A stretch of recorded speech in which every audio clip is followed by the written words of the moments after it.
قبل ما ابدا الفيلم الهند ايام الاحتلال البريطاني الانجليز ساعتها احتلوا الهند كلها الا مملكه رانكيبور لان رئيسها وحش عنيف منها بالصابون والليل. المهم وصلت اهل المملكه دي بيكونوا عايشين حياه سعيده وزفره بنت الملك منازه بتعمل تمثال للمدينه بتطير وتمثال لباباها واقف عليها وتمثال تاني البنت واقفه جنبه وباباها بيقول لها ده انا بس مين البنت اللي رسمها جنبي دي؟ بتقول له حذر فزر. بيقول لها مش هقطع اجمل بنوته في الدنيا دي كلها انت يا زفاره. بتقول له استنى كده. بيقول لها بتعملي ايه؟ بتقول له هقلع منها ضرسين لانه في ضرسين اتكسروا مني وانا بلعب في المهرجان. بيقول لها طب يلا بينا نروح لامك تكسر كل اسنان انا كمان. وهم مروحين بيلاقوا الانجليز ماسكين في بياع هندي. ميرزا بيقول لهم بس ياض منك ليه في ايه؟ البياع بيقول له الحقنا يا ريس عايزين ياخدوا بضاعتي كلها علشان ما دفعتش الضرايب الشهر ده. هم قلت له لا اللي انتوا عباد عندنا وطول ما الانجليز بيقبضوا هنبقى عباد تحتهم. الملك بيقول لهم انتوا مالكوش حكم هنا ضرونا من هنا ولات ما توروناش وشوشكم العكره دي تاني. يلا غور ياض منك ليه؟ بيمشوا وهو بيمشي وشعبه بيكون في منتهى السعاده بيه. اعلى بالليل بيكون قاعد في قصره والقلق باين على وشه. مراته بتاخد بالها وبتقول له طيب بما انك عارف ان الموضوع ده خطر ليه بعت اسلام مع كوداباش؟ يقول لها ده ابني لازم يروح للوصول. بتقول له كوداباش محارب جبار ولكن اسلام لسه شاب صغير حرام عليك اللي انت عملته ده. يقول لها في ايه؟ ده ابني زي ما هو ابني لو ما راحش مع كوداباش الانجليز كانوا هيفتكروني خايف منهم على ابني وبما انهم اتاخروا لحد دلوقتي يبقى في حاجه غلط حصلت. بيروح على قائد الجيش بيقول له انا بعت الواد اسلام ابني مع كوداباش راحوا على قريه دغبار بس لحد دلوقتي ما رجعوش. الظاهر ان الانجليز مش هيرجعوهم تاني. يا رجاله الكل يجمع هنا احنا النهارده هنهجم على قصر الانجليز في دار غبار. لو ما هجمناش على كلايف النهارده هو اللي هيجيب جيشه وهيهجم علينا زي ما هجم على كل الممالك اللي حوالينا. وهو واحد من حرس الابراج بيقول له الحق يا ريس كلايف وجيشه هنا تعالى بسرعه. بيخرج بره وفعلا بيلاقيهم دخلوا المكان. بيقول له اسمع يلا احنا هنستقبلهم زيهم زي اي ضيوف لو اديتكم اشاره هنتعامل معاهم زيهم زي اي عدو. وفعلا بيروح يستقبلوه. بيقول له مستر ميرازا معلش جيت لك من غير ميعاد وفي وقت متاخر مش عارف اقول لك ايه. بيقول له عندك حق ما يخشش بالطريقه دي الا عدو. بيقعدوا بيقول له مستر ميرازا انت ما فكرتش ان انا وانت نبقى اصدقاء؟ بيقول له نبقى اصدقاء وبعدين تغدر بيا وتستعبد شعبي. بيقول له مش انت اللي انا عامل معاك لعبه زي دي لانها مش هتخش عليك اصلا بس انا كنت مستني الفرصه وجاتني لحد عندي. انت عارف انا بشم الفرص وهي طايره واما بجري وراها بجيبها وجبتها ما تقلقش. بيرفع عليه سلاحه بيقول له ابني فين يا كلاي وربنا لو حصل له خدش لا هتطلع من هنا عايش لا انت ولا رجالتك. بيقول له امسك العقل يا اخويا الكوره في ملعبك اعمل فيا اللي انت عايزه. عايز تقتلني انا ما عنديش مانع بس قبل ما تقتلني تعالى اوريك حاجه. بيشاور لرجالته بيخشوا بالمدفع ده. بيقول لهم شيلوا القماش. بيشيلوا القماشه بيكون مين مربوط في وش المدفع؟ هو اسلام يا صديقي. بيقول له شفت عمري دي فرصتي وده اللي جابني لحد هنا خلينا اصحاب احسن. يلا نزل سلاحك. بينزل سلاحه وجنوده مثبتوا جنود ميرازا تحت. ميرازا بيديله سيفه وبيمضي على عقد تنازله عن حكم المملكه. بيقول له عايز حاجه تاني؟ انا عملت لك كل اللي انت عايزه فكبني بقى. بيقول له حقك. فكوها رجاله. بيولعوا في المدفع وبدل ما بيفكوه بيفرتكوها صديقي. ميرازا بياخد سيفه من الجندي ده ولكن التاني بيضربه بطلقه. بيبعد عنها بتيجي في مراته صديقي. بيخبطه بطلقه كمان بتيجي في كتفه ولا بتشغله. بيخلص على كل اللي قدامه بسيفه بيكون خلاص هيخش على كلاي ولكن ابن ما بيخرج الطبنجه وهي واحده في قلبه برقاده. ما بيكونش فاضل غير بنته زفيره اللي بتروح جري وهو بتاخده بالحاض. بتلاقي كلايف قدامها بتصرخ في وشه وهو بتحاول تشيل سيف باباها ولكن ما بتقدرش يا صديقي. ابن الهرمه بيرفع عليها السلاح وبيكون خلاص هيقتلها.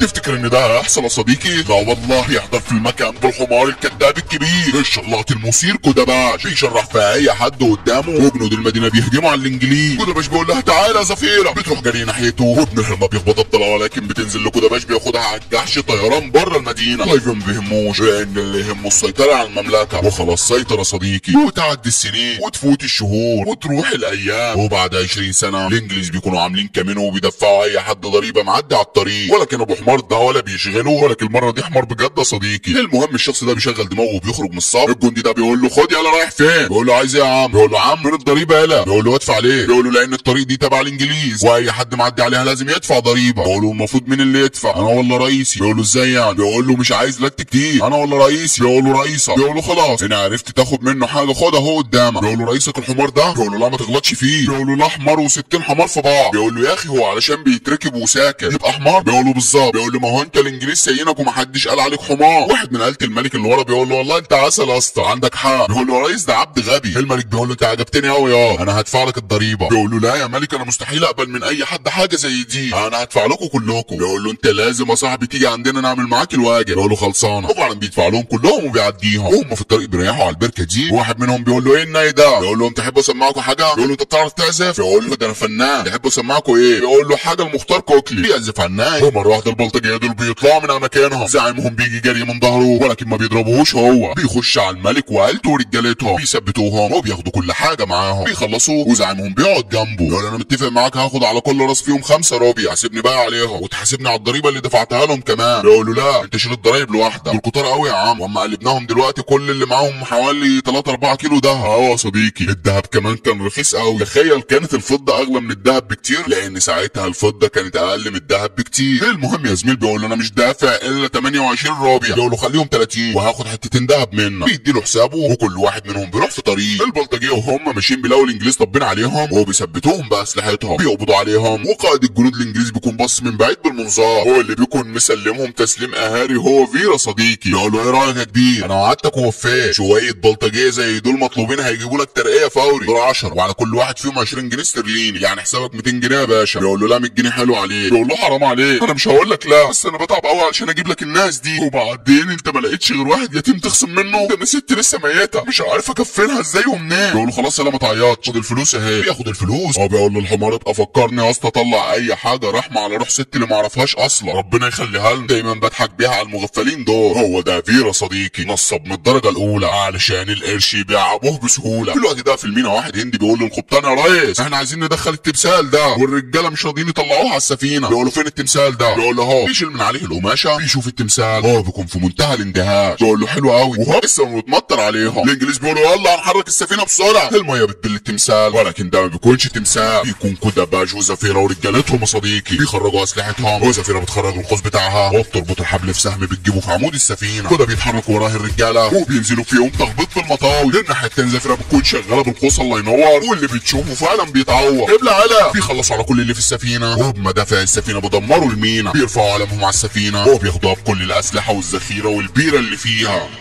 بيقول لي واحد من رجالته مين ده ومين ابن الهلمه قائدهم ده؟ بيقول له ده كده باشا ريس معروف باسم عذاب. بيروح لكلايف وهو بيحكي له كل اللي حصل، بيقول له بص يا ريس وخد السفينه بالاسلحه والذخيره اللي عليها، الراجل ده مش اول مره يعملها، بيقول له ولا اخر مره، علشان كده لازم نجيب له معزه ونصطاده بيها. بيقول له يا ريس انا كنت فاكره زيك كده هنجيبه باي مصيده، ولكن عذاب ده من غير جيش وجيش لوحده، والمشكله محدش يعرف مكان جيشه لحد دلوقتي الا هو بس وجيشه، محدش يعرف لهم طريق، ففكره انك تجيب له معزه وتصطاده بيها مش هتعرف خالص. بيقول له انت في حيوان في دماغك معين يغريه ونصطاده بيه؟ بيقول له مفيش غير واحد بس فيه، وفعلا بوال بيروح يجيبه منافاه. بيقول له ولا هتعيش على مين؟ ده احنا دافنينه سوا. بيقول له ايه لازمه الكبسه اللي انت كبستها عليا دي يا ريس؟ ما كنت قلت لي تعالى وانا كنت هاجي لك بالحب والتراضي. بيقول له ما انا لو قلت لك عايزك توقع لي مين ما كنتش هتيجي. بيقول له عيب عليك، انا هندي من بره بس من جوه انجليزي، اديني اسمه بس وانا هديك خط سيره، ولو ما اعرفش يومين بس وهتلاقي عندك خط سيره. بيقول له عزاد. بيقول له نعم عزاد مين؟ اللي ملففكوا حوالين نفسكوا؟ بيقول له ايوه هو ده. بيقول له ده وحش مهين، انما انا حته هتي يا باشا، انا مش عارف انت شايفني ازاي، انا اخر ادلك على شويه بلطجيه حرامي وواحد ضرب فيكم من تحت لتحت، انما عزاد ده بطوله جيش بيضرب فيكم وش الوش. يقول له لا ما هو انت الوحيد اللي عمرك ما خيبت معانا، ولو فعلا مسكتنا عزاد هصفرك يلا على انجلترا. يقول له يا باشا انا ما اكلت من الكلام ده، انما في الاول وفي الاخر كله كلام. يقول له لا صدقني المره دي بجد، ومش هصفرك بس هديك حته ارض كبيره وفيها بيت مبني، روح وعيش حياتك وانبسط. يقول له طيب انا عايز واحد صاحبي معايا في الطلعه دي. يقول له ماله خده معاه. يقول له ما هو مش موجود بره. يقول له امال فين؟ بيقول له في المكان اللي بتحطوا فيه الناس اللي بمسكها لكم، السجن يا باشا. بيقول له بسيطه، وفعلا بيبعتوا على السجن، والمساجين بمجرد ما بيشوفوه بيتحولوا عليه كلهم عايزين يتلفوه. اخر واحد مدخله بيقول له مش هسيبك يا ابن الهرمه. بيقول له فكك مني بيروح على زنزانه صاحبه، بيقول له وحشتنا ده سام. بيقول له في صديق عمري وحشتني يا صاحبي، فاكر اخر مره اتقابلنا فيها ايه اللي حصل؟ كنت مسلمني وسجني يا ابن الهرمه. بيقول له اخويا كان غصب عني. بيقول له كداب، انت من زمان واطي وخاين وابن هرمه يا اسطى، انا ليل نهار كنت بصلي وادعي بعد ما اخرج من السجن ما اشوفش وشك تاني. بيقول له بص يا اسطى من واحنا عيال صغيرين بدأناها سوا، عملنا كل حاجه سوا، بس انت عارف طبعا بسمع سيره الفلوس بتحول لواطي قد الدنيا. انت عارف انا من يوم ما سجنتك وانا حاسس بالذنب، قلت لازم اتوب، بس ازاي اتوب قبل ما اخرج صاحبي الحبوب؟ احنا هنطلع اخر مهمه سوا، تقدر تقول طلعت العمر. بيقول له ايه المهمه؟ بيقول له هنجيب ازاز. بيقول له يا سلام، هي دي فعلا الطلعات ولا بلاش؟ انت ما قصدكش طلعت العمر، قصدك طلعت اخر العمر. يابا انا اموت في السجن هنا ارحم ما اموت على ايد ازاز. بيقول له عيب عليك وانا معاك تخاف، وبعد وبعدين الموضوع صعب وفي مغامره، بس انا بقول لك يا غبي صفقه العمر، وبعدها هنعيش الباقي من حياتنا ملوك سواء قعدنا هنا او رحنا انجلترا. بيقول له خلصانه يا مندوب، بس وعدني اصلا مش هتغدر بيا تاني. بيقول له عيب عليك، وانا عمري غدرت بيه غير مرتين 3 4. انجز يا عم يلا بينا. وفعلا بيركبوا سفينه تبع الانجليز عليها اسلحه وذخيره وويسكي، هم بيكونوا مستخبيين في براميل الويسكي ده يا صديقي. بير بيخرج وبيفتح البرميل اللي فيه سام، بيلاقيه شربه كله. بيقول له يخرب بيتك ايه اللي هببته ده؟ بيقول له انا قلت اتسلى لحد ما نوصل الشمال. بيقول له على اساس ان احنا راكبين مواصلات، بذمتك انت هتعرف تدور معايا على ازاد؟ بيقول له يا اسطى زياد مين؟ بيقول له اطلع اصلا علشان ما اخلصش عليه. بيقول له انت ايه اللي مزعلك؟ انا متاكد ان ازاد وجيشه موجودين في الشمال، بمجرد هنوصل هوصلك ليهم وانت تعرف الظابط صاحبك مكانهم وعلى الله يصدق في كلامه. بيقول له يا سلام فاكرها بالسهوله دي؟ هننزل الشمال نلاقي ازاد مستنينا ببراد الشام، وهوب بيسمعوا صوت ورا الستاره دي، بيفتحوها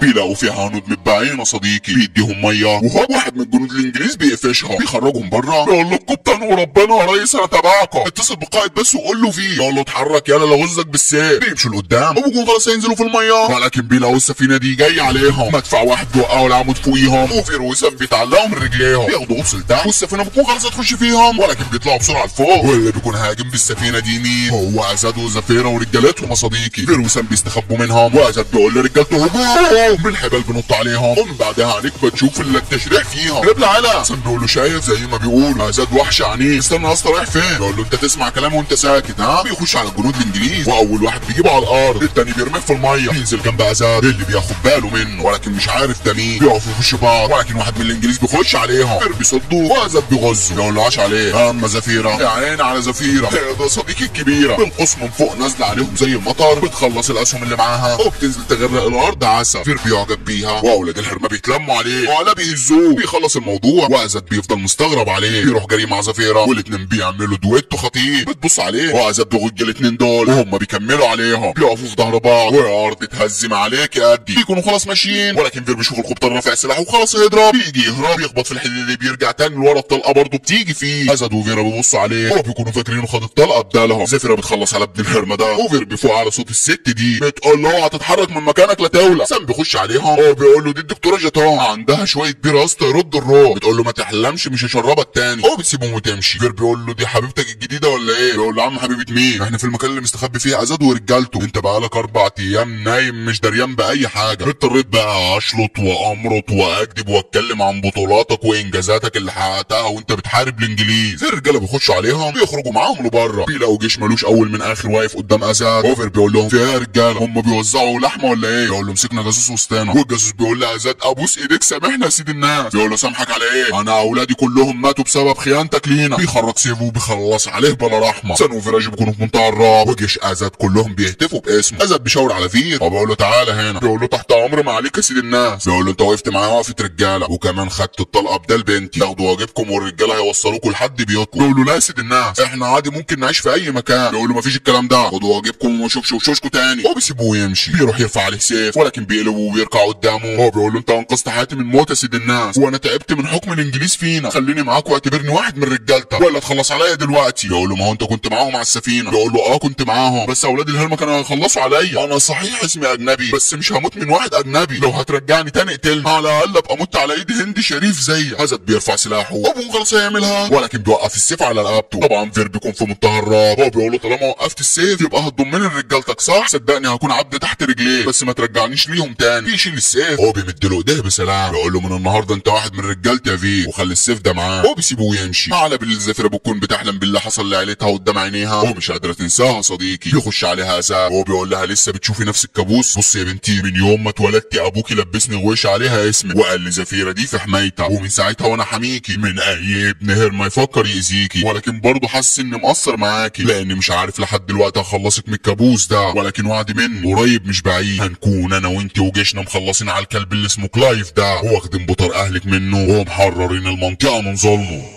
تاني يوم الصبح فير بيفضل يدور على زفيره وهوب بيتعلق من رجليه، بتكون هي اللي نصبه له كمينه صديقي. يقول لها طب ليه المعامله دي؟ هو ده رد الجميل تسيبه وتمشي؟ بيفك نفسه وبيروح لازاد يقول له هات البتاعه دي اساعدك. بيقول له لا تسلم، هو انا ليه كل ما ابص في عينيك احس انك بتدور على حاجه معينه؟ بينسدم ازاد بيقول له قصدي يعني نفسك تبقى حر، باين قوي عليه لعلك وقعت في طريقنا علشان نوصلك لحلمك وحلم ملايين الهنود. فير بيتاثر بكلامه وازاد بيكمل اللي بيعمله. فير بيروح يشيل معاه وازاد بيبدا يرمي الثقه فيه، بياخده معاه على الخشبه دي. اوفر بيقول له له احنا رايحين على فين يا ريس؟ بيقول له رايحين على مملكه بيحكمها الانجليز، بس رئيسها الهندي بيساعدنا من وراها، ومجرد ما نوصل هناك ما ينفعش نمشي مع بعض، كل واحد فينا هيخش من بوابه معينه علشان ما حدش ياخد باله منا. وفعلا بيوصلوا وكل واحد بيروح في اتجاه. بيراجي بيروح يشرب، بيلاقي بوال مساعد كلايف في وشه. بيقول له ايه لسه ما عرفتش مكان عزاد؟ بيقول له ما اعرفش. بيقول له يعني مفيش اي اخبار؟ بيقول له لا مفيش، لانه هو معايا هنا. بوال بيفرح قوي. اوفر بيقول له بس انا عايز منك طلب تقبض عليه من غير اي مشاكل، شوف انت بقى هتخطط له ازاي، واهم حاجه في خطتك تهربني من هنا. بيقول له لما اديك الاشاره اهرب على طول. قول لي بقى فين عزاد بالظبط. في الوقت ده عزاد بيكون وصل لملك المدينه الهندي، هو بياخده بالحاضر. بيقول له ايه يا صاحبي انجز شوف هتعمل ايه، انا كرهت اوامر كلايف ابن الهرمه ده، احساس العبوديه وحش قوي يا صاحبي. بيقول له ما تخافش احنا خلاص قربنا. وهوبر بيخش عليهم، بيسمعهم شويه من بعيد، ومره واحده بيقول له الحق يا سيد الناس مصيبه، الانجليز عرفوا خط سيرك وجم يقبضوا عليه. عزاد بيتحرك ولكن صاحبه بيقول له لا يا اخويا خليك هنا وانا هتعامل معاهم. وفعلا بيخرج بره بيلاقيهم في وشه، بيقفل الباب على عزاد وبيبدا يتعامل معاهم. عزاد بيبص من فوق بيلاقي رجالته اللي مات فيهم واللي اتقبض عليهم، وزفيره بتحاول تهرب منهم. ما بتعرفش يا صديقي. عزاد بيقول لفير بقى انا يحصل معايا كل ده؟ بيقول له ما اعرفش ازاي يا سيد الناس. بيقول له بعتني بكام يا صاحبي؟ بينصدم. اوفر ما بيكونش عنده حل غير انه يخرج الوش اللي مخبيه. بيقول له بص ده انا ودي طبيعتي غدار. بيقول له المصيبه ان ده كمان طبعي، واثق في الناس بسهوله. بيخرج اسلحته وبيدي له واحد منهم. بيقول له مفيش غير واحد فينا هيطلع عايش من هنا. الاثنين بيخشوا على بعض. اوفر بيقول له هو انت فاكر نفسك مين يا كركوب؟ انت عايز تحرر البلد من الانجليز؟ جيش البلد كله ما عرفش يعملها هتعملها انت يا كركوب. بيقول له طالما في امثالك هتبقى صعبه بس مش هتبقى مستحيله. ابلع على يا ابن التقيله. الاثنين بيكونوا متكافئين ومش عارف بصراحه صديقي اشجع مين. النار بتولع تحت منيهم وهوب بتمسك في الخشبه اللي واقفين عليها. الحبال اللي ناحيه ازد بتتقطع، سلاحه بيقع منه لتحت ولكن هو بيفضل ماسك في الخشبه. غير بيشغل دماغه وهو بيسيب الخشبه وازد بيكون خلاص هيقع. وفعلا صديقي بيقع ولكن بيمسكوا في اللحظات الاخيره فيه. ازد ما بيصدقش والاثنين بينزلوا لتحت بيقفوا. اوفر بيقول له بص انا لسه لاحقك من موته بشعه دلوقتي، اعتبر دي قصاد خيانتي ونقفل الصفحه دي ونفتح صفحه جديده. يلا بينا نهرب بقى. بيقول له مش هنعرف نهرب طالما السفينه اللي بره دي شغاله. بيقول له يعني ايه؟ طب استنى رايح فين؟ استنى. بيقول له اسمع فيه انا راجل كركوب وكبرت في السن، ان ما متش على ايد الانجليز اكيد هموت من الكذب اللي احنا بنكذبه ده، ولكن قبل ما امشي عايز منك خدمه واحده يا ابن زفيره، من ساعه ما اتولدت وانا اللي بحرسها الا ابوها ادهاني يوم ما اتولدت وخلي بالك منها. بيقول له استنى هو انت هتثق فيا تاني؟ بيقول له ما انا قلت لك ده طبعي ما اقدرش اغيره. بيركب السفينه هو بيفك السلاسل وبيخرج عليهم، بينزل الميه وفي الجنود بيتلموا عليها وبيكون خلاص هينهوها. تفتكر ان ده هيحصل يا صديقي؟ لا لا لا لا والله. يجيب الحنطور الوحش العنيف والاسد المخيف الكدابه التي بفشره هيكتب النهارده كتير. بيفك الحنطور من الحصان هو بيخرج سيفه واللي بيقابله بطياره. اللي بعده انا هساعده. بيخلص على كتير منهم. هو بياخد زفيره على الحمار وجري من المكان. زفيره بتبص على الغويشه اللي في ايديه فبتعرف ان ازاد سلم حراستها ليه. بتبص على ازاد اللي بيكون ماشي بالمركب ويخش في سفينه الانجليز بيفجرها وبيرجعوا تاني على اماكنهم.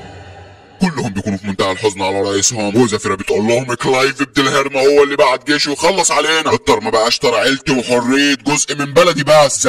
زاد زعمنا عليهم مش هنام ولا هيجيني اصلا نوم الا لما اكون حاطه دماغ الكلب اللي اسمه كلايف ده تحت رجلي. من معايا؟ كلنا معاك يا ريس. على بالليل فير بيروح قصر كلايف بيلاقي بوال في وشه بيقول له سيد الناس عارف انك بتدور عليا عشان توفي بوعدك معايا. كلايف بيقول له ما تقلقش يا في انت خلصتنا من هم كبير هنعمل لك اللي انت عايزه. بيقول له طب استنى يا سيد الناس انا جايب لكم اخبار حصريه. اما سمعتها قلت ما ينفعش ما اعرفش اهلي وناسي. يقول له طيب قول. يقول لهم اقول حاف كده لازم نقعد ناكل لقمه ونشرب شوربه وبعدين يحلى الكلام. بيخشوا جوه وبيعملوا اللي هو عايزه. بيخلص اكل بيقول لهم بصوا بقى ازاد ما ماتش. بينصدموا وبوال بيقول له ما فيش الكلام ده انا شفته بيموت قدام عينيا. بيقول له فعلا مات ولكن لسه عايش. كلايف بيقول له ازاي يعني الكلام ده؟ بيقول له ما هو ازاد ده مش شخص يا ريس، ازاد ده فكره لحد دلوقتي ما ماتتش. الراجل العجوز الكركوب ده مات ولكن قبل ما يموت كان عامل جيش كبير قوي وبعد ما مات في حد تاني خد مكانه واللي كان بيعمله ازاد مش هيبطل بالعكس بعد موت زعيمهم هيولعوها زياده. بيقول له طيب وفين جيش ازاد ده؟ بيقول له ما هي دي الحاجه اللي مش ببلاش يا ريس، انا سمعت ان في 200 فدان جنب الترعه الغربيه كده تبعكم وبرضه في اشاعات بتقول ان اي حد معاه في البنك 50,000 جنيه استرليني الكل بيضرب له تعظيم سلام. بيقول له انت مش شايف انك سايق فيها قوي؟ بيقول له سيبه اتفقنا يا في. بيقول له هو ده الكلام اللي على كتير. وهم في الطريق سام بيقول له يا اسطى انت حيرتني، هو انت في صف مين؟ في صف الهنود ولا صف الانجليز؟ بيقول له مش مهم المهم ان احنا عايشين. تاني يوم بول بياخد قوه من الجيش هو بيروح على العنوان اللي اداهولهم فيه. بيفضلوا ماشيين لحد ما بيسمعوا صوت الناي ده. بول بيبص شمال ويمين بيقول لهم اهو في هي دي الاشاره اولاد الهرمه موجودين هنا. وفعلا بيكونوا موجودين ولكن فوق جنب فير يا صديقي. فير بيديهم الاشاره بيرموا عليهم الحجاره بيغرقوا اول سفينه وتحت بيدي الاشاره لسام بيولع في برميل النفط ده بيفجر تاني سفينه بينزل على التالتة بالاسهم والسكينه. وراه الرجاله بينزلوا على المركب بيعملوا ازعرينه واللي بياخد واحده بيطير على المدينه. ابلع على زفره بتنزل معاه والاتنين بيعملوا ميكس جبار. الجبار. ما تقولش مخموخ وصديقه الجبار بيسيبهم تحت يلعبوا مع بعض، وهو بيخش على بواب بيقول له لا عجبتني يا دافير، بيخش عليه بسيفه، ولكن ابن الهرمه بيكون حريف. تفتكر انه هيفرق مع فيرا صديقي؟ لا والله، هي لفه في الثانيه بيكون واخد السيف بتاعه بيدي الواحده بيكسر له صداغه. رجالته بيكونوا مخلصين على كل الجنود. بابا بيقول له انت خاين يا ابن الهرمه. بيقول له يا جدع سامعين يا رجاله؟ قال انا خاين. لو انا خاين فانتوا الخيانه نفسها. يالا انا هسيبك عايش علشان توصل الرساله دي لرئيسك كلاي. الهنود مش عباده عند حد، وان ما لمش نفسه وكلابه ومشي بالذوق هنروح له لحد عنده ونمشيه عافيه. مش هيكون عايش علشان يمشي اصلا. مشوه يا رجاله. بينزلوه وبيسيبوه ويمشوا. سام بيقول له ايه يا اسطى؟ بص دي لو كانت لعبه انت بتلعبها على الناس دي فانا مش معاك يا اخويا. بعد اللي حصل النهارده انا مش هسيب الناس دي، لان الناس دي الحق، الناس دي الحريه. انا مش عارف اشكرك ازاي يا صاحبي. انا كنت جبان ولكن دلوقتي حاسس ان انا ممكن اضحي بنفسي علشان بلدي. لو عندي ذره شجاعه دلوقتي فالفضل يرجع لك يا صاحبي. وبياخده بالحضن يا صديقي. الوقت ده بوال بيوصل لكلاي وبيحكي له كل اللي حصل. بيقول له انا اسف يا ريس. بيقول له بتتاسف ليه؟ الغلط مش غلطه، غلطه فيه اللي هيعيش طول عمره ندمان عليها. بيقول له طب وهنعرف مكانه ازاي عشان نندمه عليها؟ بيقول له سيبها عليا. بيروح على السجن. هو بيخرج مين؟ بور اللي فير سجنه يا صديقي. بيقول له ازيك يا ابوه؟ مش عايز تاخد طارك من صاحبك فير؟ بيفرح قوي. وتاني يوم الصبح زفيره بتروح لفير وبتقول له خد السيف ده، سيف اذاه، انت اولى واحد بيه. بتسرح فيه وهو بيسرح فيها. بتفوق فبتبعد ايديها بتسيبه وتمشي. وعلى بالليل بيمشي زي الحرامي وهو بيسيب فلوس لسان صاحبه. بيروح لزفيره وهو بيسيب جنبها سيف اذاه. بياخد بعضه ويمشي وهو بيخرج بره وبيكون خلاص ماشي،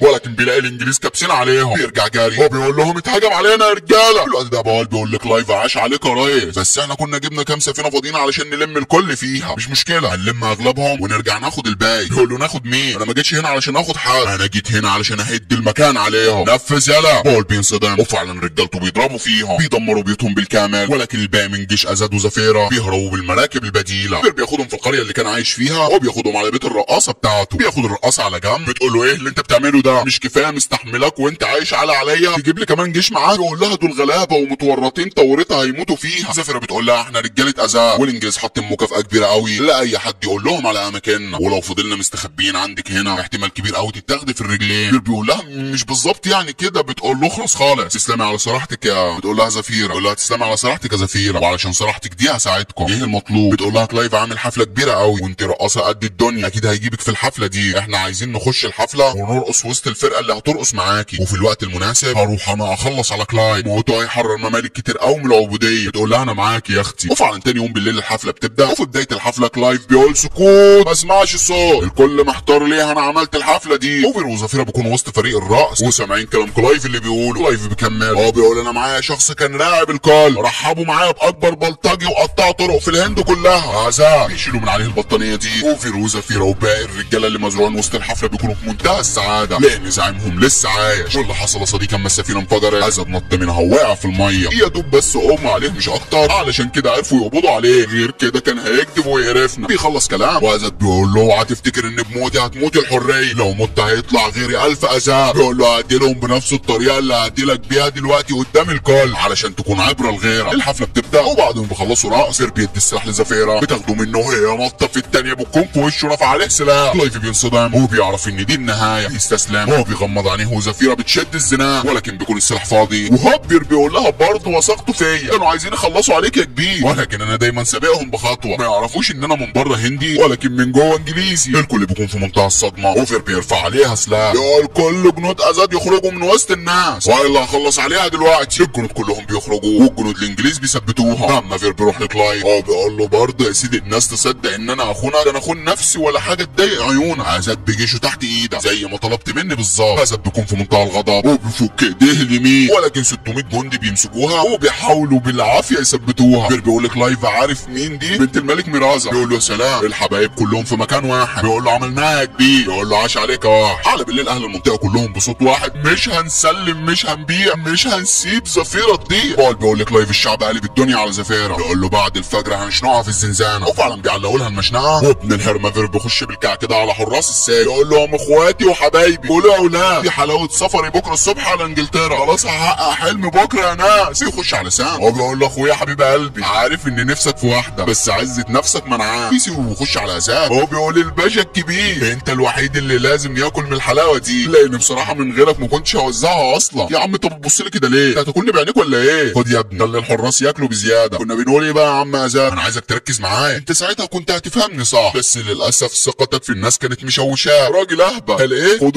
خلي بالك من زفيرة، امانة في رقبتك. اكتر حاجه كانت تعباني اني كنت بعمل حاجه مش عجباني اصلا، انا عمري ما كنت نضيف يا مان، انا اصلا واطي. بيقول له طب هات حكايه كلها، بيقول له عينيا. بياخد له واحده ولكن بيهجم عليه، بيقول له عيب ده انت راجل كبير. بيقول له ولا انت مستفز قوي، كلامك ده سلاح تالي منزل على دماغي، اقتلني وخلصني واخلص منه. بيقول له انا ما جيتش بسلاح، بس جيت بالساعه دي، والساعه 10 و5 هخلصك من كل ده، عد معايا. بيرفع سيفه وبيقول له عد 1 2 3 وهوب، حرس السجن كلهم بيطبوا على الارض، مش اللي جوه بس، اللي جوه وبره. صديقي حسد بيستغرب، وفر بيقول له يا كان قلبي هيقف لو معوه، اصل انا حاطط لهم مخدر في الكعب. انت طبعا مخك تخين مش فاهم حاجه، انا وزفيره والرجاله كنا جايين نخلص على كلاي، ولكن اكتشفنا انك لسه عايش. جت في بالي فكره جباره، لو سبت زفيره تخلص على كلاي كانوا رجالته هيخلصوا على اي حد يقرب ناحيتك علشان يفكك. قلت وماله، انا ابين لكلايف ان انا معاه واسلمه الجيش بزفيره، واجي بعدها افكك ونخلص عليه سوا. بيقول له يا ابن الهرم لو ما فكتنيش دلوقتي هخلص عليه. بيقول له عارف اني ما هونش عليك يا سيد الناس. بيفكوه وبينزل تحت رجليه، حسد بياخده بالحضن، والاتنين بيكونوا في منتهى السعاده. بيخرجوا بره وزفيره بتخرج من الزنزانه بترفع عليه سلاح، بتكون خلاص هتقتله، ولكن ازاد بيقول لها لا يا بنتي فير معانا، خليني احكي لك كل حاجه بعدين. بتاخده بالحضن، وازاد بيقول لهم في نفق سر هنا هنعدي منه دلوقتي. فير بيقول له عاش عليك، خد سيفك بقى وروح خلص على كلايف وعدي له من النفق واعمل اللي انت عايزه. بيقول له انت، بيقول له اسكت مش رجلي وجعاني، الدكتور قال لي ما تتحركش لمده 25 سنه. بيقول له قدام يالا. بيروح معاهم وهو بيخرج سن وباقي الرجاله. كلايف بيكون في قصره، وهوب الثلاثي المرعب بيهجموا على القصر، الجيش بيخش عليهم غلبانين ما يعرفوش دول مين، ازاد ورجالته المجانين كلهم يا صديقي بيكونوا مبدعين. كلامي على الهنود الكدابين، بيعملوا ميكسات كلها فيتامين، وازاد وفير فيهم مفرقعين. غير العلا كلايف بيكون واقف في منتهى الرعب وعارف ان دي نهايته. بيقول له ولا بقى جهز السفينه بتاعتي خليني اهرب من هنا. بيقول له امرك يا ريس. ازاد بيقول لي فير روح شوف لي ابن الهرمه ده فين. بيقول له خلصانه. بيطلع فوق وهو تحت بيكتب بشفخانه. فير بيفضل يجري مش عارف رايح فين، بس بيدور على كلايف، وهوب بول بيرفع عليه سلاحه. بيقول له عم العاله انا كنت بدور عليه، الحق ازاد ورجالته داخلين علينا. بيقول له كفايه يا اخي ما تعبتش من الحوارات دي، بس خلاص انت كده صح ماشي مع الحق يا في، خليك مع الحق وما تبعدش عن اهل بلدك تاني روح. بيقول له مش معقول انا اول مره اشوف واحد من بره انجليزي بس من جوه هندي. بيقول له كلايف هيمشي ينجح، وفعلا كلايف بيركب الصندوق ده وهو بيكون خلاص هينزل على المركب، ولكن فير بيشبط في الصندوق، وقت الهرمه بيفضل يغشغش فيه بالسيف، ولكن على مين؟ ده فير ابن الكدابين. بيبعدوه وهو بيخش عليه برجليه بيرقدوا. فير بيطلع فوق الصندوق بيفكوا هما الاثنين بينزلوا على الارض متدشملين. فير بيكون متدشمل اكتر ما بيقدرش يتحرك من مكانه. كلايف بيقوم له بسيفه ابوه خلاص هيقتلوه، ولكن بيلاقي السيف اتخبط في كتفه بيبعده. بيكون من مين؟ ازاد ابن الكدابين. بيبص على زفيره وهو بيفتكر اما كان هيقتلها وهي صغيره، بيرفع سلاحه عليها ابوه خلاص هيعملها. تفتكر انه هيلحق يا صديقي؟ لا والله البنت بتلف لفه جاتوه في الهواء وبتهرب من الطلقه سبحان الله، بترفع القوس عليه وبتخبطه بسهم بيعدي من جنب رقبته، بيخش في الصنم اللي وراه بينزل يخلص عليه. النار بتمسك فيه واخيرا النار اللي في قلبها بتطفى. ازاد بياخدها بالحضن وهو بيخرج بره للشعب والجيش هو وزفيره وفيه، والثلاثه بيكونوا في منتهى السعاده. وهنا بينتهي الفيلم يا ساده. اتمنى صديقي يكون كفيته ووفيت. حط لايك بقى لو نسيت، وكومنت من قلبك يفرح قلبي يا ريت، واشترك في القناه وفعل زر الجرس علشان يجيلك اشعار باي فيديو جديد، وخش خد لفه في القناه صدقني وبكل تاكيد هتلاقي فيديوهات كتير هتعجبك. اشوفك الفيديو الجاي يا سلام.